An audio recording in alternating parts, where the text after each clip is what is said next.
नमस्कार मित्रांनो, आग पेटते, लाकडं जाळतात, लोक हात जोडून उभे राहतात आणि मनातल्या इच्छा त्या अग्नीत अर्पण करतात। हा फक्त सण नाही, हा अंतर्मन शुद्धीकरणाचा विधी आहे। पण प्रश्न असा आहे, होळी का साजरी केली जाते? होळी दहन नेमकं कशासाठी केलं जातं? पूजा कशी करावी? योग्य वेळ कोणती? आणि होळीबाबत वास्तुशास्त्र काय सांगतं? आजच्या या व्हिडिओमध्ये आपण होळीचा संपूर्ण अर्थ समजून घेणार आहोत। होळी म्हणजे नेमकं काय? होळी म्हणजे वाईटाचा अंत, चांगल्याची सुरुवात आणि बदलायची घोषणा। होळी हा सण दोन भागात साजरा होतो। होळी दहन अहंकार, नकारात्मकता जाळण्यासाठी, धुळवड रंगोत्सव, आनंद आणि समानतेसाठी। होळीचा खरा अर्थ रंगापेक्षा आतल्या परिवर्तनात आहे। होळीची पौराणिक कथा। खूप पूर्वी एक अत्यंत शक्तिशाली राजा होता। त्याच्यात अहंकार प्रचंड होता। तो स्वतःला देव मानत होता आणि सगळ्यांनी फक्त आपलीच पूजा करावी असा त्याचा हट्ट होता। पण त्याचा मुलगा मात्र मनापासून ईश्वराचा विश्वास ठेवणारा होता। राजाला हे मान्य नव्हतं। अनेक वेळा त्या मुलाला त्रास देण्यात आला, त्याचा विश्वास तोडण्याचा प्रयत्न झाला। शेवटी एक कट रचण्यात आला। एक स्त्रीला अग्नीशी संबंधित वरदान होतं आणि तिला सांगण्यात आलं, या मुलाला घेऊन अग्नीत बस। पण जेव्हा अग्नी पेटला तेव्हा घडलं उलटच। भक्ती जळली नाही, अहंकार मात्र राग झाला। हीच घटना म्हणजे होळी दहन। ही कथा आपल्याला शिकवते, सत्ता, शक्ती, पैसा नाही, श्रद्धा आणि सत्य कायम जिंकतं। होळी दहनाचा धार्मिक महत्त्व। धार्मिक दृष्टिकोनातून होळी दहन म्हणजे पापाचा दहन, वाईट प्रवृत्तीचा अंत आणि धर्माचं पुण्यस्थापना। होळी पेटवताना लोक म्हणतात, माझ्या आयुष्यातील सगळे वाईट या अग्नीत नष्ट होऊ दे।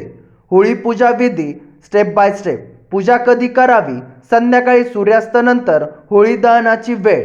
पूजा साहित्य: लाकूड, गवऱ्या, नारळ, गूळ, धान्य, फुले, अगरबत्ती, पाणी। पूजा कशी करावी? होळीला प्रदक्षिणा द्या, पाणी शिपडा, नारळ अर्पण करा, गूळ व धान्य टाका, मनात इच्छा बोला। इच्छा ही स्वार्थी नसावी, ती शुद्धी आणि सकारात्मकता असावी। होळी दहनाची योग्य वेळ: होळी दहन नेहमी रात्री भद्रा संपल्यानंतर शुभ मुहूर्तात करावं। भद्रा काळात होळी दहन करणं अशुभ मानलं जातं, म्हणूनच पंचांगण पाहूनच होळी पेटवली जाते। होळी आणि वास्तुशास्त्र। वास्तुशास्त्रानुसार होळीचं अग्नी खूप प्रभावी मानली जाते। होळी कुठे पेटावी? घराच्या ईशान्य कोपऱ्यापासून दूर, मोकळ्या जागेत, घराच्या अगदी जवळ नाही। होळीची अग्नी कशासाठी? नकारात्मक ऊर्जा नष्ट करण्यासाठी, वास्तुदोष कमी करण्यासाठी, वातावरण शुद्ध करण्यासाठी। होळीची राख भस्म।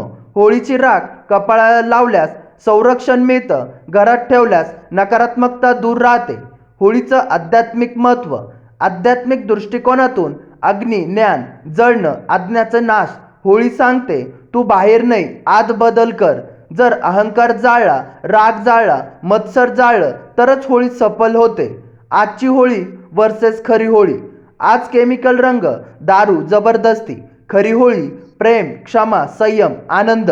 मित्रांनो, होळी हा सण पेटवण्याचा नाही तर जाळण्याचा आहे। आपल्या आतल्या वाईट गोष्टींचा जर या होळीत अहंकार जाळला, मन शुद्ध झालं, नात्यांना नवे रंग मिळाले, तरच खरी होळी साजरी झाली असं समजा।